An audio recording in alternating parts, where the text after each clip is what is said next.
प्रकार.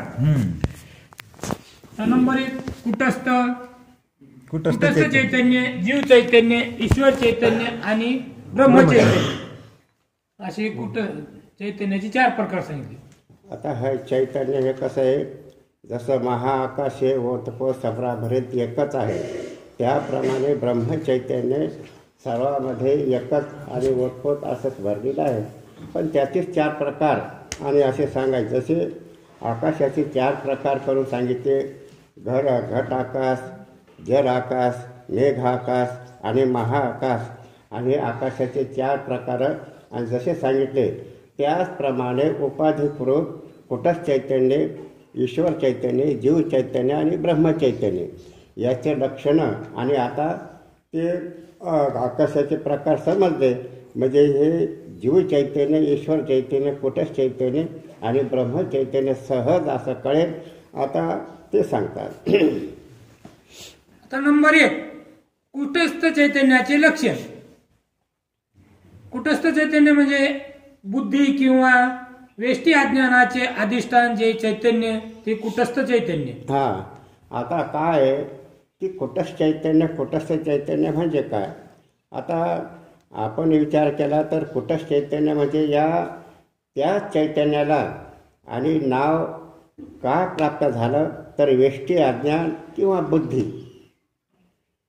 मनुष्याचे काय आहे की मनुष्य म्हणजे वेष्टी अज्ञान आणि समष्टी अज्ञान.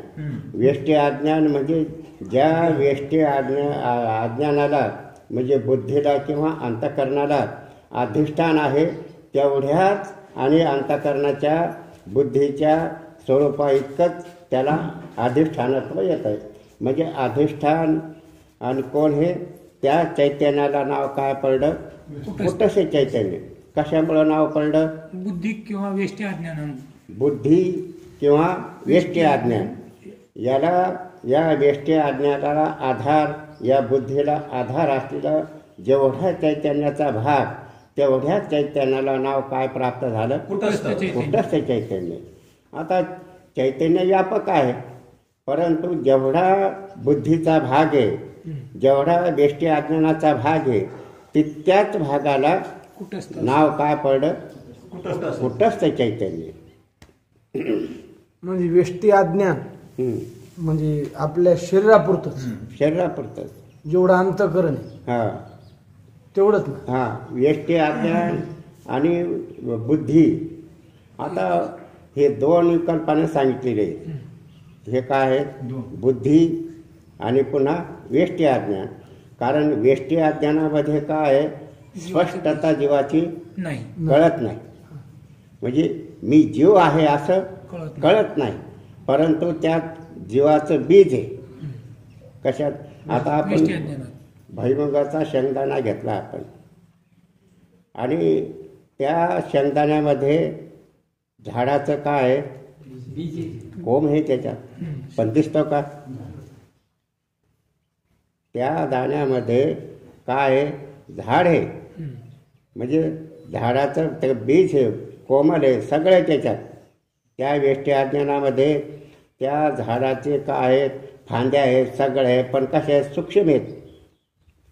तसं वेष्टी अज्ञानामध्ये जीवपणा हा सगळा त्याच्यामध्ये त्या वेष्टी अज्ञानामध्ये म्हणजे स्पष्ट कळत नाही आहे का नाही. ज्यावेळेस आणि बुद्धीमध्ये काय होतं, ते बुद्धीमध्ये स्पष्ट जीवपणा कळतो. एवढाच फरक. बुद्धीमध्ये काय आहे, स्पष्टता जास्त येते आणि वेष्टी अज्ञानामध्ये जीव आहे पण स्पष्ट कळत नाही. दाणा जर आपण पेरला तर ते त्याच्यामध्ये कोंब आल्यानंतर स्पष्ट झाड दिसतंय आणि आतच बियाच्या आतच राहिल्यानंतर बीज झाड आहे पण कसं आहे, सूक्ष्म आहे, कळत नाही यात कोंब आहे का नाही, काय नाही कळत नाही. पण तेच आपण जमिनीत लावला असताना आणि कोंब उदयाला येतो तेव्हा स्पष्टता. तशी हा कोंब आहे, बुद्धी अंतःकरण हे काय कोंब आहे आणि त्याच्यामध्ये काय होतं, जीवाचं स्पष्टपणा आणि कळतं मी जीव आहे म्हणून असं ज्ञान होतं. एवढाच फरक आहे, बाकी काय नाही. कुटस्थाच्या लक्षणात बुद्धी किंवा वेष्टी अज्ञान अशी 2 पदे विकल्पाने घातली. याचे कारण असे की वेदांत विषयावर ग्रंथ लिहिणारे काही ग्रंथकार जीवाचे विशेषण बुद्धी मानतात आणि काही ग्रंथकार जीवाचे विशेषण वेष्टी अज्ञान मानतात. हां, आता ग्रंथकारामध्ये काय फरक आहे म्हणजे कोणी काय करतो बुद्धीच काय आहे बुद्धी अधिष्ठान चैतन्य ते कुठंच चैतन्य आणि कोणी काय म्हणते वेष्टी अज्ञान याला अधिष्ठान ते कुठंच चैतन्य एकच. पण याच्यामध्ये थोडा विकल्प करून असा सांगितला पण फरक काही सुद्धा नाही त्याच्यात. भिन्न भिन्न दृष्टीने बोधाचेही म्हणणे खरे आहे. सूक्ष्म विचाराने वेष्टी अज्ञान विशेषण मानणे चांगले, कारण वेष्टी अज्ञानात जीवत्वाचे बीज आहे आणि बुद्धीत जीवत्व स्पष्ट आहे असो ज्याचे मतात जीवाचे विशेषण फक्त बुद्धी आहे त्याचे मताने कुटस्थाचे लक्षण बुद्धी अधिष्ठान चैतन्य असे होईल, आणि ज्याचे मतात जीवाचे विशेषण वेष्टी अज्ञान आहे त्यांचे मताने कुटस्थाचे लक्षण वेष्टी अज्ञानाधिष्ठान चैतन्य असे होईल. हा फरक काय एवढाच, जो वेष्टी अज्ञान मानतो त्याला अधिष्ठान वेष्टी अज्ञान म्हणजे कुटस्थ चैतन्य, जो बुद्धी मानतो त्या बुद्धीला अधिष्ठान बुद्धी अधिष्ठान चैतन्य बुद्धी अधिष्ठान कुठंच चैतन्य असा फरक एवढाच, बाकी काय नाही. दोघांचं मत एकच आहे, सारखं आहे. बुद्धी अधिष्ठान झाली म्हणून त्याला कुटस्थ म्हणायचं. हा बुद्धी जेवढी अध्यस्त त्या चैतन्यावर आहे आणि चैतन्य अधिष्ठान आहे चैतन्यच अधिष्ठान बुद्धीला अधिष्ठान बुद्धी अध्यस्त आहे बुद्धीला अधिष्ठान जे चैतन्य त्याला कुटस्थ चैतन्य. हा म्हणजे जेवढी बुद्धी जेवढं अंतःकरण आहे आणि तेवढंच काय त्या चैतन्याला नाव कुटस्थ चैतन्य नाव पडलं. आता चैतन्य हे कसं आहे सर्व व्यापक आहे पण बुद्धीनं आवृत झालं. जेवढी बुद्धी आता आपल्या या शरीरामय बुद्धी म्हणजे अंतःकरण हे कसं आहे शरीरामय हे काय ना तेवढ्याच भागाला नाव कुटस्थ चैतन्य नाव प्राप्त झालं हे काय नाही. म्हणून यालाच म्हणतात कुटस्थ चैतन्य. कुटस्थ चैतन्य म्हणजे ते निर्विकार, त्याच्यावर जीव हा सगळं कार्य करतो, वाटेल ते करतो, स्वैराचार करतो, विहित वागतो, निषिद्ध वागतो, हे सगळं काही करतो. परंतु ते चैतन्य याला त्याचा लेश लागत नाही. काय होत नाही त्याला लेश लागत नाही, त्याला पाप पुण्य लागत नाही, त्याला कर्तृत्व नाही, त्याला भोक्तृत्व नाही, त्याला श्रेष्ठत्व नाही, त्याला कनिष्ठत्व नाही, हा कोणताच विकार त्याच्या ठिकाणी नाही. म्हणून त्याला कुटस्थ म्हणतात. जसं ऐरणीवर आणि किती काय अलंकार ठोकले, घिसड्याने किती काही पासा ठोकल्या, सोनारानं कितीही दागिने केले, चांदीचे दागिने केले, सुवर्णाचे दाणे केले, पण ती आयरन त्याच्यातला कोडा विसरून घेते. काही नाही काही नाही खालीच तर राहते, पण तिच्यापासून दागिने होत नाही आहे का नाही. आणि तिनं काही केले नाही. तसं कुटस्थ चैतन्यापासून बुद्धी हालचाल करत नाही आहे का नाही, पण ते काही करत नाही असं आहे. म्हणून त्याला कुटस्थ असं म्हणतात. पण बुद्धी किंवा वेष्टी अज्ञानाच्या उपाधीमुळेच कुटस्थ नाव आलं ना. कुटस्थ नाव प्राप्त झालं. वेष्टी अज्ञान लागलं म्हणून कुटस्थ. अरे नवरी हे म्हणून नवरदेव प्राप्त नाव झालं का? नवरदेव कप्पाला शिक्का मारला का नवरदेव हे म्हणून नाही. नवरीच्या उपाधाने नवरदेव नाव प्राप्त झालं. मुलाच्या उपाधाने बाप नाव प्राप्त झालं का? बाप हे काय कोणाचा नाही. हे उपाधिकृत नावं मनुष्याला जसे पडतात त्याप्रमाणे या चैतन्याला नावं वेष्टी अज्ञान आणि बुद्धी याचा अधिष्ठान असल्यामुळं त्याला कुटस्थ चैतन्य नाव प्राप्त झालं, नाहीतर त्याला नाव नाही.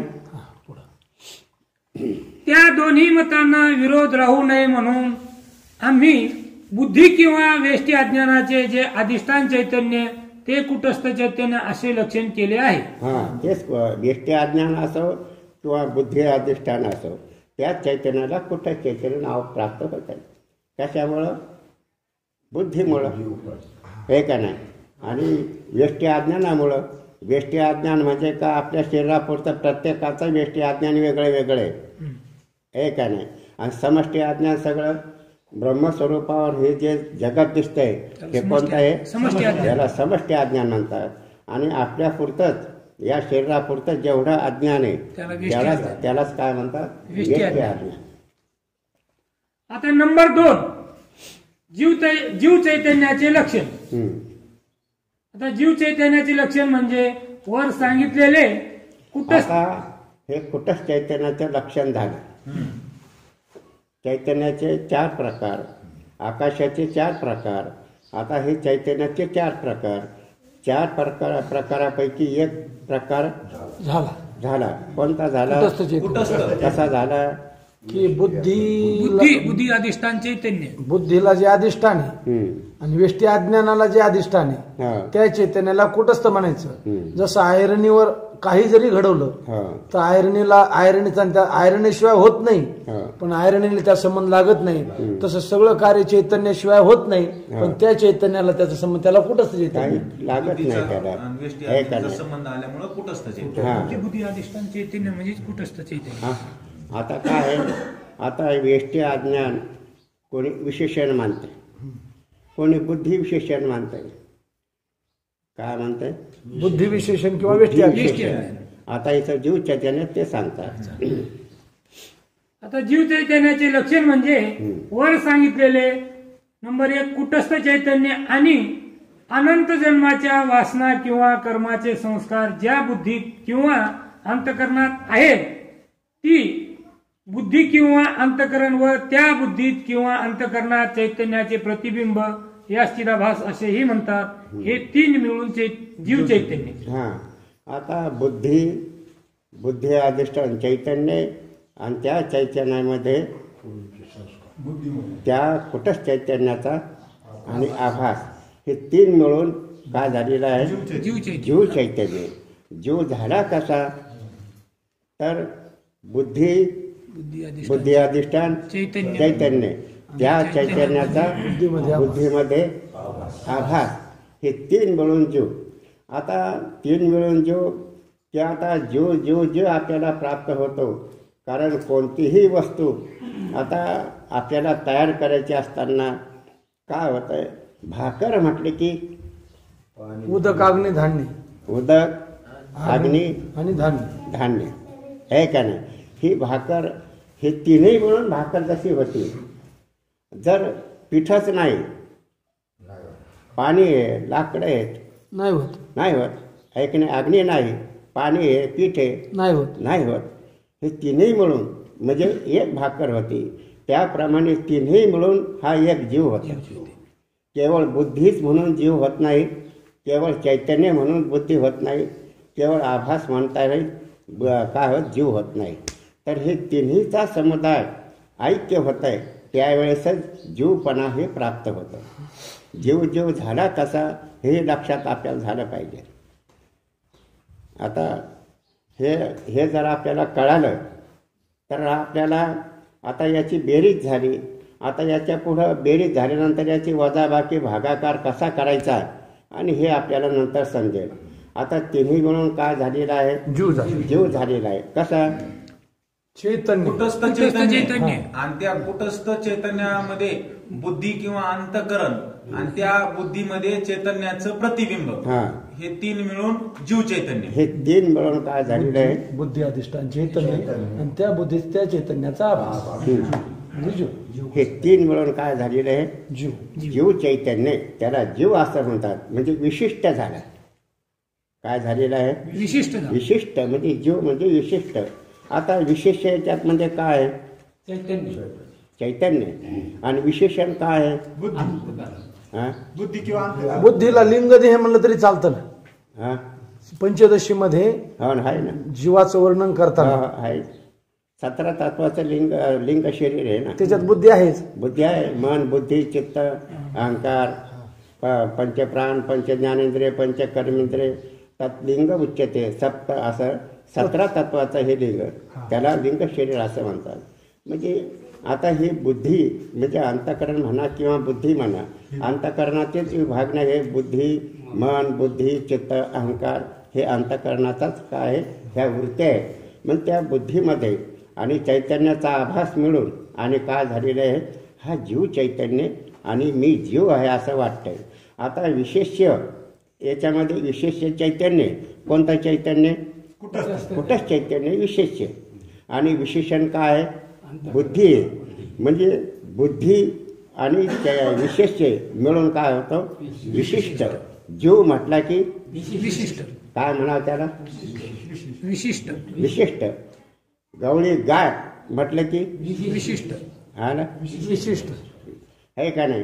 गाय आण म्हटलं तर हे सामान्य झालं. कोणती गाय म्हणून आणायची? आहे का नाही? म्हणजे काळी गाय, काळा घोडा असं म्हटलं की विशिष्ट. घोडा म्हटला की विशेष. नुसतं चैतन्य म्हटलं की विशेष. विशेष. आहे का नाही? म्हणून जीव म्हटलं की विशिष्ट. कशामुळं विशिष्ट? विशेषणामुळं. विशेषणामुळं. आहे का नाही? विशेषण कोणतं? बुद्धी. बुद्धी अधिष्ठान. आहे का नाही? म्हणून विशेष भाग आणि विशेषण हे दोन्हीचं ऐक्य होऊन काय होतो? विशिष्ट जीव होतो. म्हणून याला जीव चैतन्य असं म्हणतात. याला काय म्हणायचं? जीव चैतन्य. कसं? सांगा राम. कसं? बुद्धी अधिष्ठान चैतन्य, त्या चैतन्याचा बुद्धीमध्ये आवाज. असं बुद्धी बुद्धी अधिष्ठान चैतन्य, त्या चैतन्याचा बुद्धीमध्ये आवाज. हे झाले तीन. आता आधी काय म्हणायचं? बुद्धी. आधी कुठं बुद्धी अधिष्ठान चैतन्य, त्या चैतन्याचा बुद्धीमध्ये आभास. हे तिन्ही मिळून काय होतं? विशिष्ट जीव होतो. असं आहे. यामध्ये फक्त आभासासच जीव म्हणत नाही. ज्याप्रमाणे घटाकाश सहित आकाश प्रतिबिंबास जलाकाश म्हटले आहे, त्याप्रमाणे कुटस्थासहित चिदाभासास जीव असे म्हणतात. हा. आता जल आकाश कसं झालं? घट, पुन्हा त्याच्यामध्ये पाणी आणि त्याच्यामध्ये प्रतिबिंब. प्रतिबिंब. हे तीन म्हणून विशिष्ट जल आकाश. हे तसं बुद्धी अधिष्ठान चैतन्य, चैतन्याचा आभास बुद्धीमध्ये तीन मिळून विशिष्ट म्हणजे जीव चैतन्य असं हे झालं. म्हणजे जीव चैतन्याचं स्वरूप आता कळालं. आता काही वेगळं विसरायचं काम नाही. असं समजून पुढे चालायचं. असं समजून पुढे चालायचं. हा, असं समजून पुढे चालायचं. या लक्षणात बुद्धीत कुटस्थाचे प्रतिबिंब आहे. हा. आता हे जीवपणा आपल्याला कशामुळं आला हे समजलं की नाही? गणित कोणामुळं आला? तुम्ही ब्रह्मचारी कशामुळं? लग्न नाही केलं म्हणून. लग्न नाही तुम्हाला विचारलं त्यांनी. हे का नाही? लग्न केलं म्हणून पती नाव प्राप्त झालं. विशिष्ट पती. आहे का नाही? विशिष्ट. तसं हे चैतन्याला जेवढा बुद्धीचा भाग आहे तितक्याच भागाला नाव आणि कुटस्थ चैतन्य. आणि त्या कुटस्थ चैतन्याचा बुद्धीमध्ये काय आहे? आभास. आहे का नाही? म्हणून त्याला जीव ही संज्ञा प्राप्त झाली. आता हे आपल्याला काय काय काय मिळून जीव झालं त्याचं पुढं आपल्याला लय करावं लागतं. हे जर गणित आपल्याला काय काय म्हणून जीव झाला, काय काय सामग्री लागली जीव होण्याला, जीव प्राप्त होण्याला, जीव दशा प्राप्त होण्याला काय काय लागलं, हे जर आपल्याला गणित हे बेरीज जर आपल्याला कळली जीव झाला कसा, तर त्याच्यातून पुन्हा आपल्याला पुढे लय करता येईल. म्हणजे जीवपणा शोधता येईल आपल्याला. जीव कसा झाला, जीव सिद्ध होतो का, हे जर गणित राहिलं पक्क तर पुढं याचा विचार आपल्याला सहज येईल. जीव कसा झाला हे पक्क कळायला हे पाहिजे. पक्क कळायला पाहिजे. हे सूत्र आहे समजा. हा. त्यामध्ये गणित हे जीवपणा जो आपल्याला येतो हा कशामुळे आला? अण्णाला विचारा ना, लिंबाण्णाला सांगू द्या ना काय बिघड. नाही समजतं पण बोलता येत नाही एवढं. प्रत्येकाला समजतं, मांडता येत नाही. हा. या लक्षणात समजलं म्हणता येईल ना. या लक्षणात बुद्धीत कुटस्थाचे प्रतिबिंब आहेत, ब्रह्मचैतन्याचे नाही असे ठरते. आता ब्रह्मचैतन्याचे नाही तर कोणाचं आहे? कुटस्थच. आता कुटस्थ चैतन्य वेगळं आणि ब्रह्मचैतन्य वेगळं आहे का? नाही. पण हे कुटस्थ त्या चैतन्याला कुटस्थ नाव का प्राप्त झालं? उपाधीमुळे. मग त्या ब्रह्मचैतन्याचा आभास त्या बुद्धीमध्ये नाही तर कोणाचा आहे? कुटस्थ चैतन्याचा. त्या कुटस्थ चैतन्याचा आभास काय आहे त्या बुद्धीमध्ये पडला, म्हणून हे तीन मिळून जीव चैतन्य झालं. कारण बिंबरूप कुटस्थ सांगितलं आहे. पाण्यात जसे सूर्याचे किंवा आरशात जसे मुखाचे प्रतिबिंब होते, त्याप्रमाणे बुद्धीपासून काही उंचीवर किंवा बुद्धीच्या समोर कुटस्थ असून त्याचे प्रतिबिंब बुद्धीत पडते, असा या प्रकरणातील प्रतिबिंब शब्दाचा अभिप्राय नाही. असा अभिप्राय नाही. कारण आपण आरसा घेतो, आरसा आपल्या समोर घेतो, हे का नाही, समोर आरसा पाहिल्यानंतर त्याच्यामध्ये आपल्या मुखाचं प्रतिबिंब पडते, त्याच्यामध्ये काय होतं प्रतिबिंब. तसा कुठंच चैतन्याच्या बुद्धीमध्ये प्रतिबिंब तसा हा भाग नाही. कसा आहे भाग आहे, जर असं प्रतिबिंब चैतन्याचं प्रतिबिंब काय म्हणजे त्याच्यावर अध्यस्त असलेली बुद्धी, त्या कुटस्थ चैतन्यावर अध्यस्त असलेली बुद्धी. जसं काय आहे, आपण स्फटिकावर खाली आपण तांबड्या कलर आहे, तांबड्या कलरवर आपण काय झाला स्फटिक ठेवला, त्या स्फटिकामध्ये त्या तांबड्याचं प्रतिबिंब पडतं. काय ठेविले या दिशे रंगायशी शिळा, रंगाची शिळा. हा म्हणजे ती शिळा आपण ठेवली वर, तांबड्या कपड्यावर म्हणा, तांबड्या जास्वंदीच्या फुलावर म्हणा, स्फटिकाचा गोळा, काचाचा गोळा ठेवला असताना आणि त्याच्यामध्ये प्रतिबिंब कोणाचं पडतंय, त्या फुलाचं. आता स्फटिक म्हणजे बुद्धी, स्फटिक म्हणजे काय बुद्धी, आणि ते फूल कुटस्थ चैतन्य. फूल काय आहे कुटस्थ चैतन्य. आता कुटस्थ चैतन्य, आता फूल म्हणजे कुटस्थ, त्या फुलावर आपण स्फटिक ठेवला ती बुद्धी, पण त्या चैतन्याचा आभास कशात पडला, स्फटिका. लाल दिसायला गोळा, गोळा लाल आहे का नाही, हे का नाही, लाल गोळा नाही पण लाल त्याच्यात दिसायला, हे का नाही. म्हणून ती हे लाल गोळा दिसायला तो आभास आहे, त्याला काय म्हणतात आभास, हे का नाही. म्हणजे तसं कुठंच चैतन्य आणि बुद्धीमध्ये चैतन्याचा आभास. तसं फूल अधिष्ठान आणि त्याच्यावर काच ही बुद्धी, आणि त्याच्यामध्ये काला तांबडा कलर दिसायला तो आभास, तो जीव. पण बुद्धीमुळेच कुटस्थ चैतन्य बुद्धीमुळेच पुन्हा बुद्धीतच आभास का, बुद्धीतच आभास त्याचा, आभास आहे म्हणून कुटस्थ. हे का नाही. बुद्धीला अधिष्ठान कोण आहे, कुटस्थ नाव बुद्धीमुळेच आलं, बुद्धीमुळेच आलं, आणि पुन्हा बुद्धीतच बुद्धीत त्या चैतन्याचा आभास. नुसतं चैतन्याचा का कुटस्थ चैतन्याचा, कुटस्थ चैतन्याचा, कुटस्थ चैतन्याचा आभास बुद्धीमध्ये पडला, आहे का नाही. आणि तो आभास म्हणजे जीव. आता स्फटिक जर बाजूला काढला, आभास नाही, आहे का नाही. किंवा फुल बाजूला काढलं, स्फटिक आहे, आभास नाही. मग आभास कोणामुळे झाला दिसायला, तो फुलाचा आणि त्या स्फटिकाचा जो आध्यात्मिक संबंध, त्यामुळं हा दिसायला. तसा अंतःकरणाचा कुटस्थ चैतन्य आध्यात्मिक संबंध हा जीव. खोटा नागरी संदेह याला म्हणतात. काय म्हणतात, जीव अवघे देव खोटा नागरी संदेह. मी जीव म्हणतो रे, खोटा आहे ना, हे आभास आहे ना. उपाधी निराळा स्फटिक म्हणी, स्फटिक नाही, उपाधी वेगळे, तुम्ही निर्विकार, काहीच संसार तुम्हा नाही. म्हणजे जसं ईश्वराला कोणताच संसार नाही, त्याप्रमाणे जीवाला सुद्धा नाही. तो कसा आहे, आभासाला सुद्धा नाही. पुढं आपल्याला येईल याचं गणित पुढं की काय.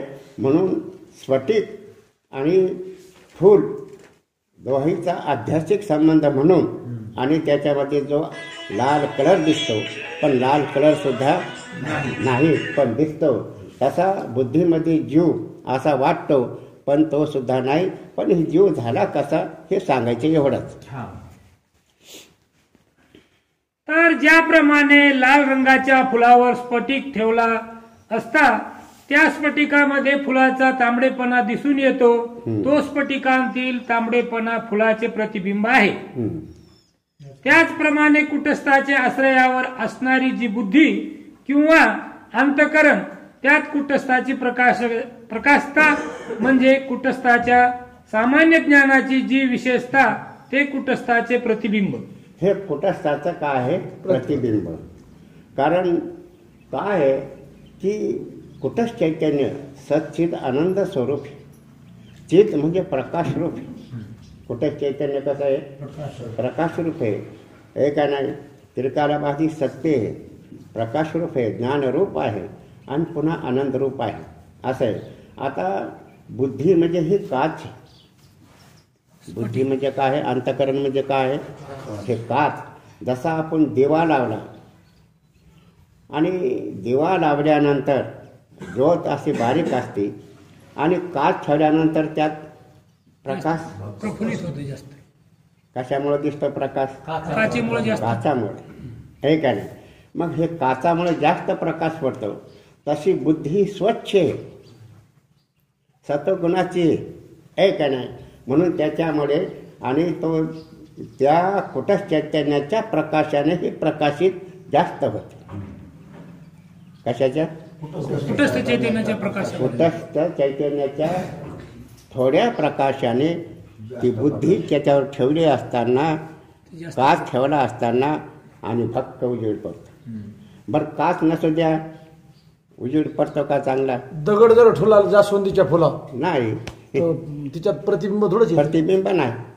कारण दगड हे तमगुणी आहे जास्त आणि स्फटिक हा सत्वगुणी जास्त आहे. म्हणून सत्वगुणात प्रकाश पडतो, प्रतिबिंब होत आहे असं आहे का. म्हणून काय की बुद्धी ही स्वच्छ आहे, स्फटिकासारखी, म्हणून सत्यकासारखी आहे, म्हणून त्याच्यामध्ये आणि आभास म्हणजे प्रकाश जास्त पडतो. आहे का नाही. प्रकाश जास्त म्हणजे सगळं ज्ञान आपल्याला होतं बुद्धीमुळे. आता बुद्धी ज्ञान कोणाचं आहे? कुटस्थ चैतन्याचं. पण बुद्धीमुळे आपल्याला सगळ्याचं ज्ञान होतं. मग बुद्धीचं ज्ञान हे का कुटस्थ चैतन्याचं आहे? बुद्धीचा कार बुद्धिमान आहे. अरे बुद्धिमान बुद्धी हे नाही, तर हे ज्ञान जे आहे कुटस्थ चैतन्य. याला भगवान म्हणतात ददामी बुद्धी योगवंतं. अरे मी तुम्हाला बुद्धी दिली, कोणा दिली? हे चैतन्याची आहे, कुठं चैतन्याची बुद्धी आहे का नाही. बुद्धी म्हणजे ज्ञान, प्रकाश. हे प्रकाश कोणाचा आहे? आपल्या डोळ्यात जो प्रकाश आहे, ज्ञान जे होतं आहे हे कुठं चैतन्याचं आहे.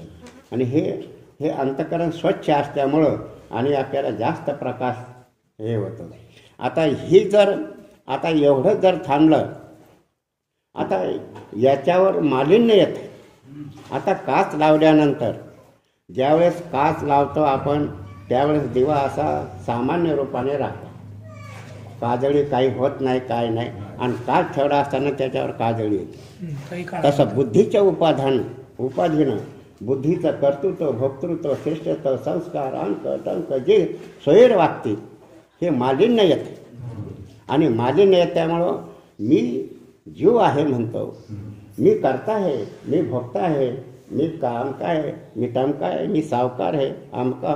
हे सगळा व्यवहार या मलिना त्या व्यवहारानं, या स्वैराचारानं, यानं आणि ती काय होती? बुद्धी मलिन होती.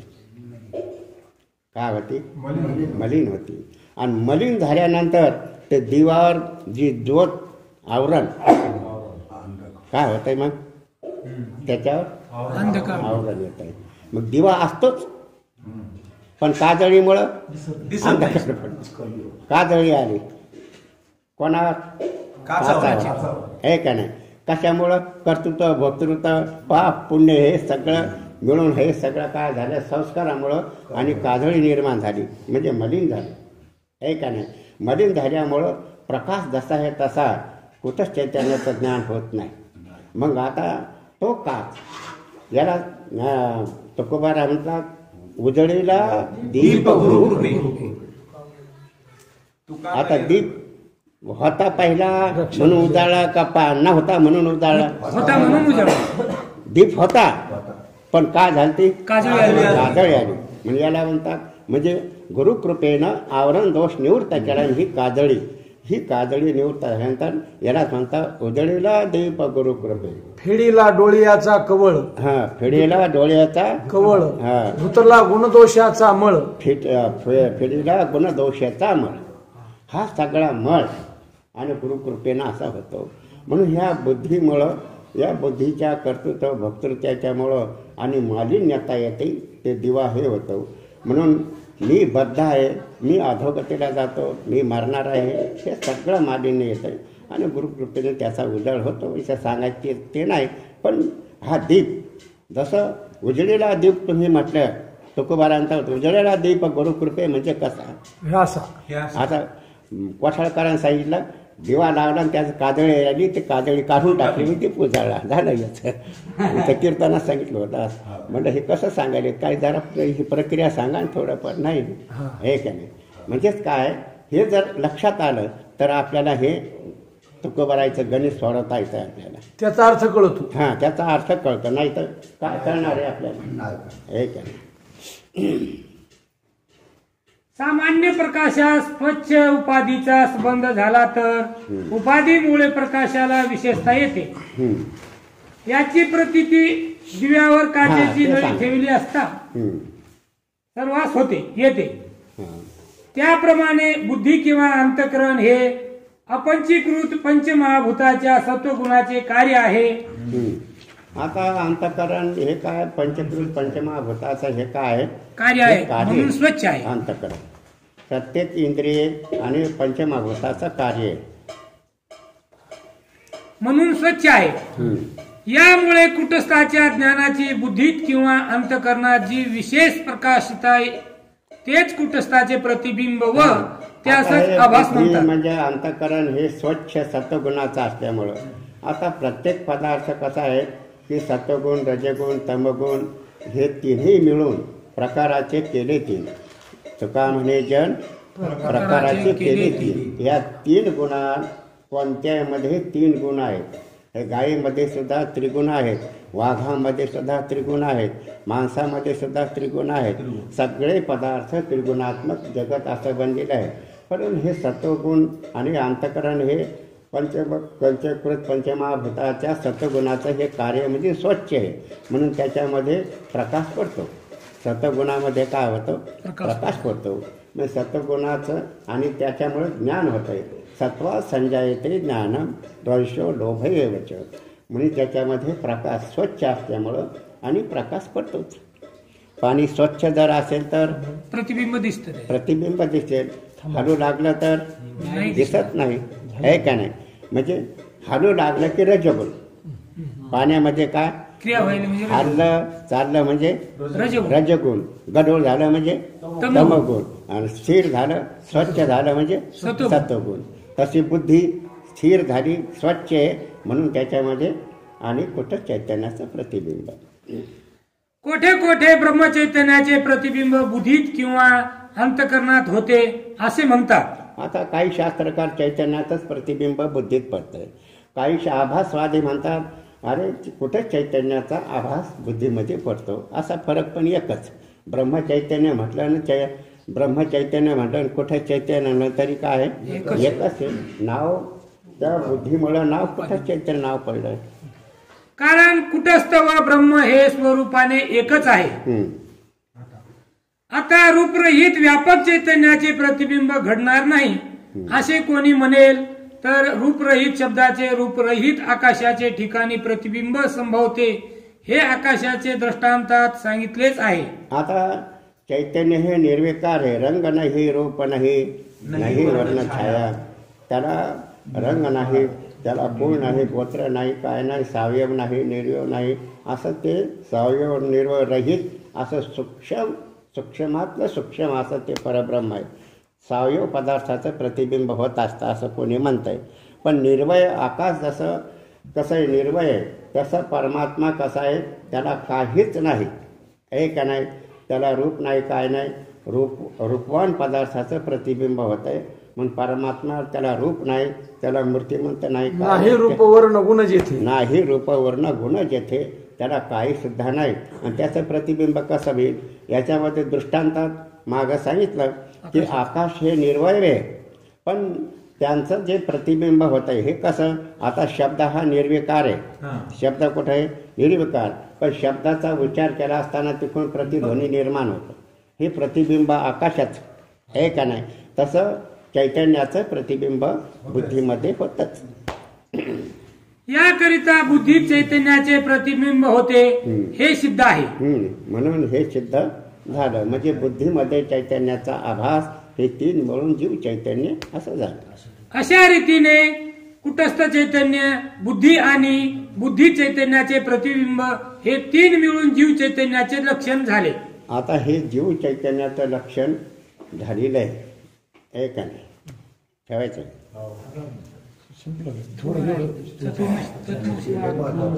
उद्या सांग. वरदा हरी विठ्ठल श्री ज्ञानदेव तुकाराम, ज्ञानेश्वर महाराज की जय, महारुद्र महाराज की जय. आता विश्वात्मके देवे विने वाक्यज्ञे तोषावे, तोसोनी मज द्यावे पसारे गाणे, जे काळाची रंगटी सांडो तया सत्कर्मी रती वाढो, भूता परस्परे पडो मैत्र जीवांचे, दुरितांचे तिमिर जाओ, विश्वस्वधर्म सूर्य पाओ, देवांचे लतोते राहो, प्राणी जात पुरसत सकळ मंगळी, ईश्वर निष्ठाशी मांदियाळी, अनावरत भूमंडळी भेटू तया भूता, चला कल्पतरूचे अरव, चेतना चिंता मनीचे गाव, बोलते जे अर्णव पियुषांचे, चंद्रमे जे अलांछन, मार्तंड जे तापहीन, ते सर्वाही सदा सज्जन स्वैरे होतू, किंबहुना सर्व सुखी,